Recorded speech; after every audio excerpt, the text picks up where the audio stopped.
ఉత్తరప్రదేశ్లోని గాజియాబాద్లో ఓ దారుణ ఘటన చోటు చేసుకుంది.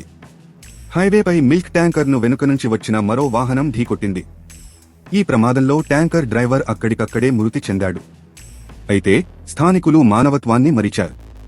వారి కళ్ల ముందే మృతదేహం ఉన్నా తమకు పట్టనట్లుగా వ్యవహరించారు. మిల్క్ ట్యాంకర్ నుంచి లీకైన పాలను బాటిళ్లలో పట్టుకునేందుకు ఎగబడ్డారు. ఈ దారుణ ఘటన సామాజిక మాధ్యమాల్లో వైరల్గా మారింది. ఈ ఘటనపై స్థానికులు వ్యవహరించిన తీరు పట్ల సోషల్ మీడియాలో పెద్ద ఎత్తున విమర్శలు వస్తున్నాయి. కాగా ప్రమాదంలో చనిపోయిన డ్రైవర్ను ప్రేమ్ సింగ్గా పోలీసులు గుర్తించారు. తాజా సమాచారం కోసం లైక్ చేయండి, సబ్స్క్రైబ్ చేయండి, నోటిఫికేషన్ల కోసం గంట సింబల్ ఆన్ చేసి పెట్టండి.